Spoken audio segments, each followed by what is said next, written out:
Alors dans cette quatrième petite vidéo sur les choses importantes que vous devez savoir concernant l'auto-école, je veux vous parler des parcours d'examen.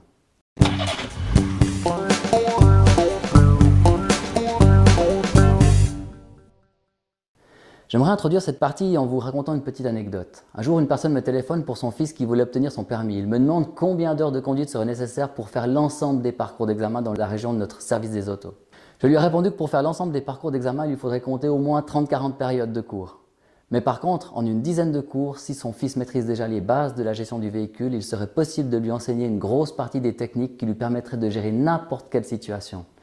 Alors beaucoup de monde parle de ces fameux parcours d'examen, mais je crois que nous en avons tous une idée plus ou moins différente, autant chez les moniteurs que chez les apprenants. Alors d'abord, j'aimerais rappeler que nous enseignons la conduite sur la base de 4 objectifs globaux qui sont dans l'ordre d'importance: le respect des règles et la sécurité, qui est le thème principal et qui est le plus vaste, la fluidité, l'écologie et le confort. Ces parties sont décomposées en sous-points pour l'apprentissage. Par exemple, la dynamique d'approche d'intersection, les priorités, les giratoires, l'autoroute, qui peuvent encore être structurés en différentes étapes d'apprentissage. Lors de l'enseignement, les parcours devraient être choisis en conséquence et être adaptés. En partant avec un élève pour un parcours d'examen, s'il n'est pas au bout de sa formation, il sera difficile de fixer des objectifs spécifiques comme expliqué au point 2 de cette vidéo. J'ai même de la peine à voir quel genre d'objectif on pourrait fixer si l'apprentissage consistait dès le début à entraîner les parcours d'examen. L'objectif pédagogique pourrait être de se souvenir de situations que l'apprenant pourrait appeler pièges, mais qui n'en serait justement que pour un apprenant. En fait, un cours complètement décousu de ce genre n'en serait pas vraiment un. L'apprenant se fatiguerait à essayer de mémoriser des situations inutilement puisqu'elles ne seront pas 2 fois pareilles et ne retiendraient pas grand-chose. Il y a des centaines de combinaisons de situations particulières, d'autres usagers avec qui partager la route, des signaux à observer.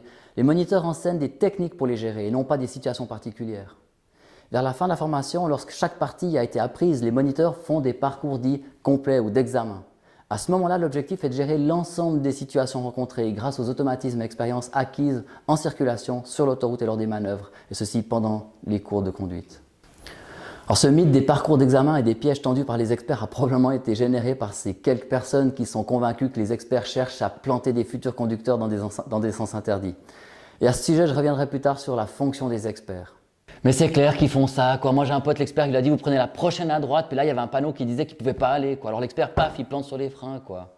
Alors à la fin de l'examen, l'expert il lui a dit que il lui a fait louper pour ça, quoi. Alors justement, concernant cette fameuse préparation à l'examen, comme je viens de vous le dire, en tant que moniteur, nous n'enseignons donc pas des parcours d'examen, mais plutôt de quelle manière percevoir, analyser, comprendre et prendre des décisions qui permettront de gérer chaque situation particulière. L'apprenant doit donc apprendre d'une part à gérer des éléments invariables qui seront toujours les mêmes et pour lesquels il ne devra plus devoir se concentrer, tels que rouler à droite, appliquer des protocoles d'approche d'intersection d'un point de vue de la maîtrise du véhicule, se placer en ordre de présélection, gérer des trajectoires sur des routes sinueuses ou en intersection, etc. Puis il doit apprendre à anticiper et à gérer toutes les situations qui ne seront jamais 2 fois pareilles. Par exemple, l'adaptation de l'allure en fonction de la visibilité et de la place disponible, des piétons, des cyclistes, un autocar dans une courbe, et rechercher des signaux. Et c'est surtout là-dessus que l'apprenant sera jugé par l'expert.